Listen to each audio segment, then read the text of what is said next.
ሩታ አመት ባልሞላ ውስጥ በ60 ቪዲዮ ብቻ 200K ገባች። እንኳን ደስ አላችሁ ውድ ተመልካቾች፣ አድናቂዎቿ፣ ወዳጆቿ፣ ተከታዮቿ፣ የሩታ ወዳጆች የሆናችሁ በሙሉ ትላንትና ነው 200K ገባችሁ። ትላንትና ቪዲዮ እንዳየሁት ቪዲዮ ሰራለሁ ብዬ አልተመቸኝም ማለት ነውና የሆነ ደስ ብሎኛል። የሰው ደስታ የሚያስደስታችሁ ልጆች ላይክ፣ ሼር፣ ሰብስክራይብ እያደረጋችሁ ተቀላቀሉላችኋለሁ። በመጀመሪያ አሰላሙ አለይኩም ውድ የሀገሬ ልጆች እንዴት ናችሁ? ሰላም ናችሁ ወይ? ሰላማችሁ እዚህ ትርፍርፍ ይበልልኝ ውዶቼ። እና የሩታ ቻናል እንደምታዩት እንግዲህ ያው በየቀኑ ቪዲዮ አለቅም። በየቀኑ ቪዲዮ ብሰራ ኖሮ ከዚህም በላይ ትገባ ነበረ።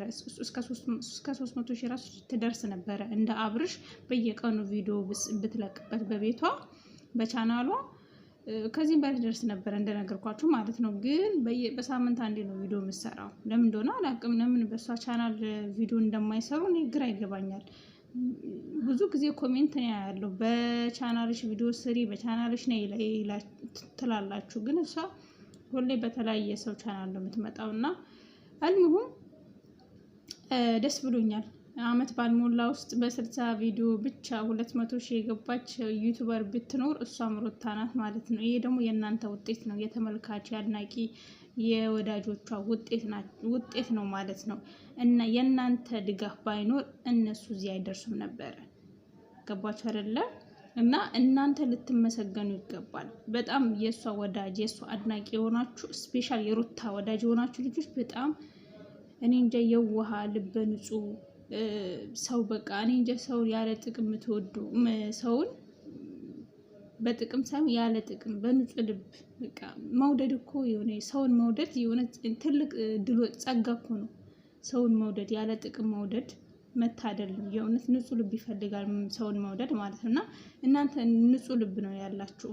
እሷ በቪዲዮ ስላያችኋት ብቻ ነው የምትወዷት እና ይሄ ደግሞ ንጹህነታችሁ፣ የዋህነታችሁ፣ መልካምነታችሁ ነው የሚያሳየው። እና በጣም ደስ ብሎኛል። እንኳን ደስ አላችሁ ለማለት ነው። ትላንትና ሰራለሁ ብዬ ቪዲዮ አልተመቸኝም ማለት ነው። እና ዛሬ ራሱ ትላንትና ራሱ ሰርተዋል በሷ ቻናል ላይ ከዛች ማናት የምትባለዋ አራስማ ይጠፋኛል። እኔ ብዙ ነፃነት ከነፂ ጋር ማለት ነውና በእነሱ ራሱ ቪዲዮ የራሴን ሀሳብ አስቀምጣለሁ ብዬ ነበረ፣ አልተመቸኝም ማለት ነው። ነገ ከተመቸኛ ቪዲዮን አይቼ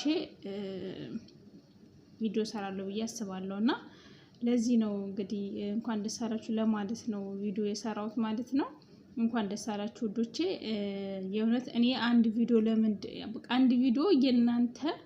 ለእናንተ ብሎ አንድ ቪዲዮ መስራት መቻል አለባቸው እና አብርሽ ማለት ነው። ግን ያው አንዳንዴ እንትኖች የፌመስ ነኝ ባዮች ማለት ነው መጀመሪያ ሲመጡ ተለሳልሰው ምስኪን ሆነው ምናምን ተቀባይነት እስኪኖራቸው ድረስ ህዝብ እስከሚወዳቸው ድረስ ማለት ነው ምስኪን ሆነው ነው የሚሰሩት። ግን ሰው ያ ምስኪንነታቸውን ካወቀ በኋላ ከነሳቸው በኋላ የወይላ በቃ ላያላችሁ ለመጨፈር የሚፈልጉት ጢባርነታችሁ የሌለ ነውና አብርሽና ሩታ በፊት እንደዚህ አልነበሩም። ያኔ ምንም አሁን ላይ የኦዲየንስ ክብር የላችሁም። በተለይ አብርሽ ሩታ ስር የተባለች ነው የምትሰራው፣ አርግ የተባለች ነው የምታደርገው፣ ሁኝ የተባለች ነው የምትሆነው። በነገራችን ላይ እሷ ተዋናይ የተሰጣት ካራክተር ነው የምትጫወተው። በዚህ አጋጣሚ በጣም ብዙ ሰው እየሰደባት ነበረ። ባለፈው በሰራችው ቪዲዮ ላይ የነፃነት ርካሽ ምናምን ብላታለች እና አንቺ ነሽ ርካሽ እሷ አይደለች ምናምን። በነገራችን ላይ እናንተ ስለማታውቁ ነው እንጂ እኮ እሷ ሩታ እዚህ ሚዲያ ላይ አብርሽን አፈቀርኩ ብላ የመጣችው የተሰጣት ካራክተር ነው የተጫወተችው እንጂ እሷ እውነተኛ እሷ ሆነ አይደለም። ገባችሁ አይደለ? ልታውቁት የሚገባው ነገር ግን እናንተ አታውቁም። ከካሜራ ጀርባ ያለውን እውነት አታውቁም። ከአብርሽ ጋር ተገናኙ ለትወና ነበረ። ያው አንዳንዴ በመላመድ ፍቅር ይመጣልና ተላምደው በዛው እንግዲህ ላጣሉና ግን ከመጀመሪያው ጀምሮ ፍቅር አብርሽና ሩታ ለስራ ነበረ የተገናኙት። እሷ የተሰጣት ካራክተር ነበር የተጫወተችው። ግን ብዙ ሰው በሌላ ተረጎሙ። ርካሽ ምናምን፣ አንቺ ሴት አሰዳቢ ምናምን ባለጌ ምናምን። ኖ እንደዛ አይደለም። ሲጀመር ከካሜራ ጀርባ እሱ አልቅሶ ተንበርክኮ አፈቅርሻለሁ ብሎ ፍቅሩን ገልጾላታል። እኔ ሰምቻለሁ። ወሬውንም ማለት ነው። እሷ ግን በካሜራ ግን በሚዲያ ግን እሷ አፍቅራው እንደመጣች እሷ እንደምትወደው ምናምን አርጋ ሰራች። ምክንያቱም እሱ ስሪ ብሏት ማለት ነው። ገባች አይደለ? እንደዛም ስለሰራች ነው ሰው የተቀበላት ሲጀመር ማለት ነው። እንደዛ ባሰራ ኖሮ ሰው አይቀበላትም ነበረ። የቡታጀራ ልጅ ናት፣ የአዲስ አበባ የቡታጀራ ልጅ ሆና የአዲስ አበባ ልጅ ነኝ ብላ ዋሽታለች። እንድትዋሽ ያረጋት እሱ ነው። ይሄን ሁሉ ካራክተር የምትሰራውን ካራክተር የሚሰጣት አብርሽ ነው። በነገራችን ላይ ድርሰቱ እሱ ነው የሚጽፈው። እሷ እንግዲህ የተሰጣትን ድርሰት አጥንታ ትሰራለች ማለት ነው። በዚህ አጋጣሚ ተዋናይ ናቸው ሁላቸውም ማለት ነው።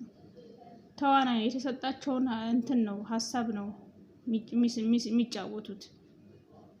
ገባችሁ አይደለ? እንጂ እውነተኛ እንደዛ ሆነ አይደለም። ሚዲያ ላይ የምታይ ሁሉ ነገር እውነት አይደለም።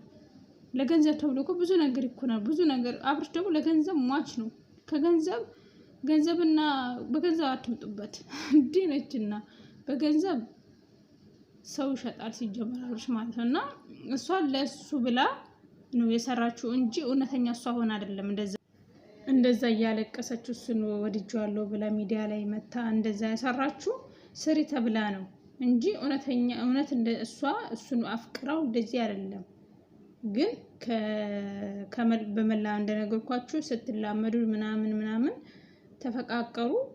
በቃ እሱ ከካሜራ ጀርባ እሱ ነው የፍቅር ጥያቄ አቅርቦላት ወደ አዲስ አበባ እንዲሄዱ ተስማምተው ወደ አዲስ አበባ የሄዱት እንጂ እውነት በእሷ ወዳው መታ እሷ አስገድዳው እንዲያፈቅራት ጠይቀው ምናምን ሚዲያ ላይ እንዳያችሁት አይደለም። ነገሩ ሌላ ነው። ነገሩ ሚዲያ ላይ የሆነው ሌላ፣ በሪሊ ላይፋቸው የሆነው ሌላ።